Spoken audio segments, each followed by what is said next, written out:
नमस्कार।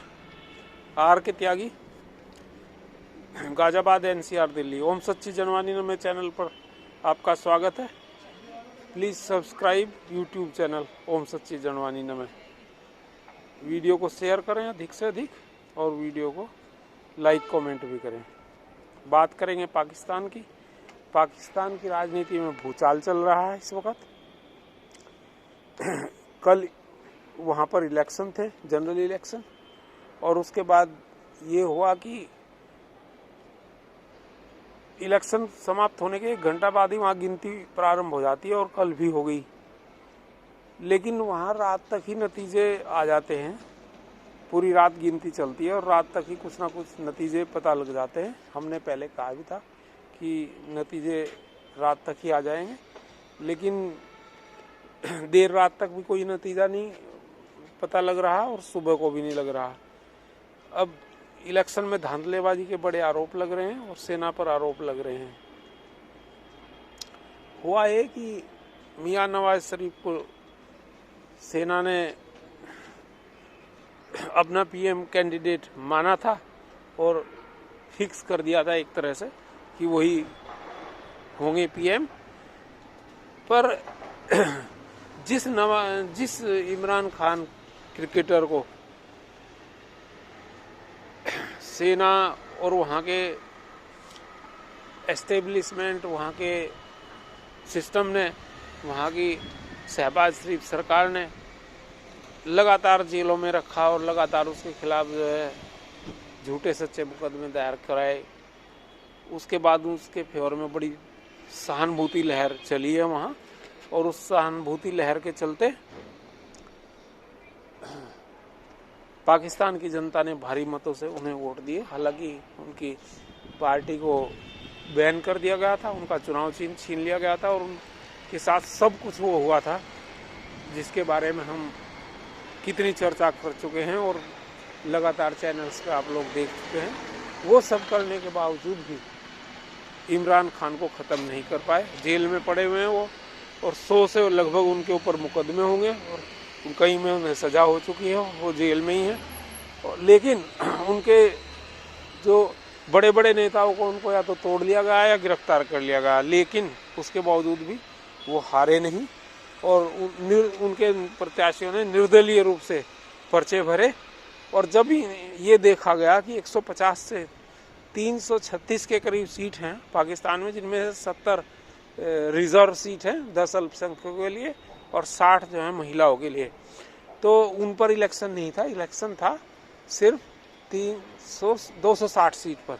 जब उसमें देखा 150 सीट पर इमरान खान के समर्थक जीत रहे हैं और उनका बड़ा समर्थन हो रहा है, तो ऐसा बताया जा रहा है चैनल्स पर और यूट्यूबर्स के द्वारा कि इंटरनेट इन्होंने बंद कर दिया, और इंटरनेट बंद करने के बाद जो है उन पर 150 सीटों पर चुनाव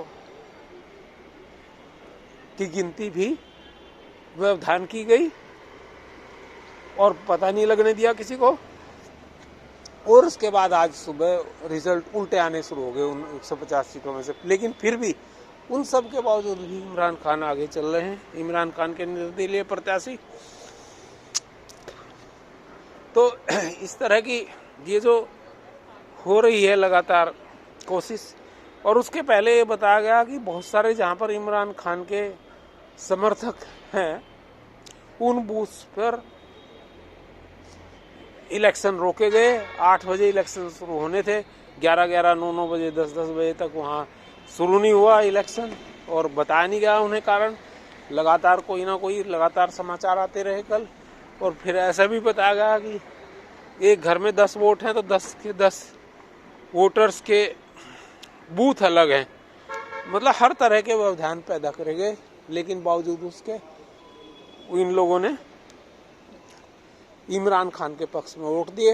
हालांकि पर्ची उन्होंने बताई, बहुत टीवी पर दिखाया गया चैनल्स पर कि पर्ची तो ली उन्होंने उसके खेमे से, इमरान ये नवाज शरीफ के, और वोट दे के आए वो वहाँ पर इमरान के समर्थकों को। तो इस तरह के समाचार आ रहे हैं।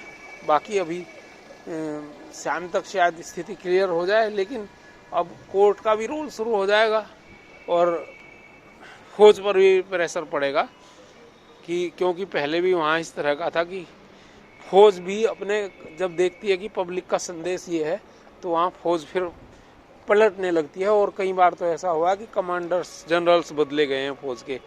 और आज की फौज में इमरान खान के भी समर्थक बहुत बड़ी संख्या में हैं। ऐसा नहीं है कि इमरान खान का वहाँ समर्थन नहीं है, फौज में भी उनकी बड़ी समर्थन है, लेकिन इस वक्त उनकी नहीं चल रही है एक भी।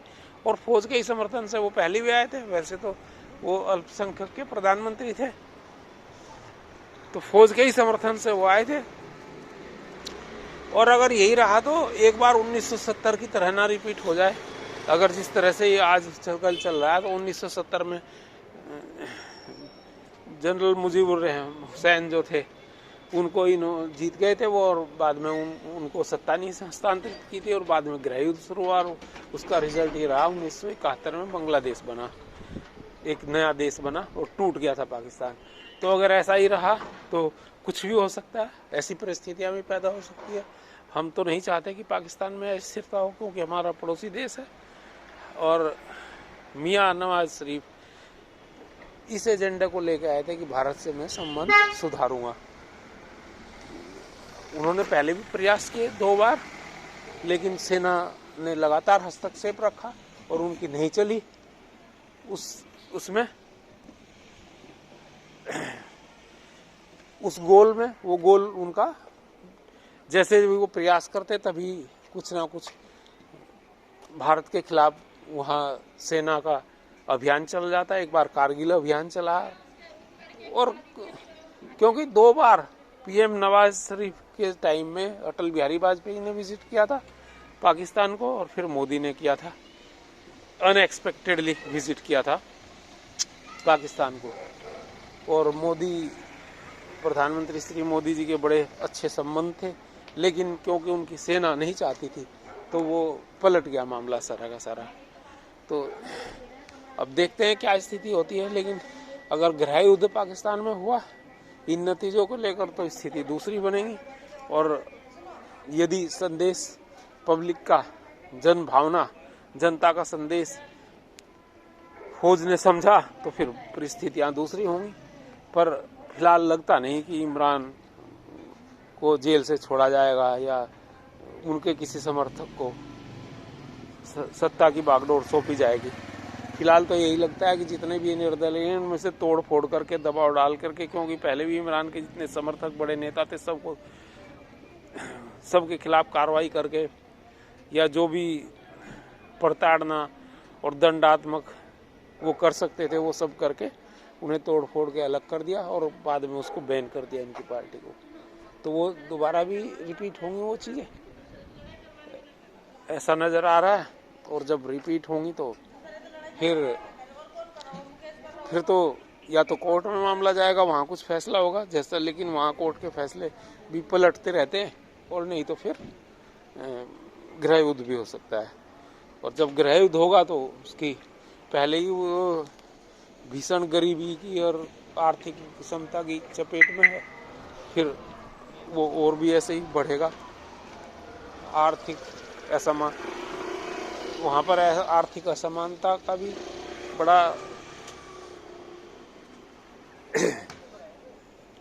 हिसाब किताब है, और आर्थिक दुर्दशा का भी, आर्थिक असमानता, आर्थिक दुर्दशा और आर्थिक विपन्नता की स्थिति पाकिस्तान में इस वक्त है। तो और नहीं लगता कि वहाँ कुछ ठीक होगी। हालांकि नवाज शरीफ ने ये कहा था कि मैं एशियन टाइगर बनाऊंगा पाकिस्तान को और भारत से अपने रिश्ते ठीक करूंगा और व्यापार करूंगा जैसे पहले व्यापार होता था, क्योंकि उनके टाइम में भारत ने मोस्ट फेवर्ड नेशन का दर्जा पाकिस्तान को दे रखा था, जबकि पाकिस्तान ने नहीं ऐसा दे रखा था, पर भारत ने दे रखा था उसे। तो फिलहाल तो हम लगातार कई दिन से टीवी चैनल्स पे नज़रें बनाए हुए हैं और यूट्यूबर्स और विभिन्न ऑनलाइन न्यूज़ जानकारी ले रहे हैं, तो उस सब में यही नज़र आ रहा है कि पाकिस्तान में अव्यवस्था और अस्थिरता का नया दौर आने वाला है और 1970 रिपीट ना हो। हम नहीं चाहते कि 1970 रिपीट हो, क्योंकि भारत का पड़ोसी देश है बांग्लादेश, पाकिस्तान, और वहाँ की कोई भी अव्यवस्था होना उचित नहीं है। धन्यवाद साथियों। नमन। आर के त्यागी का जवाब। थैंक्स। भारत माता की जय। वंदे मातरम। जय हो।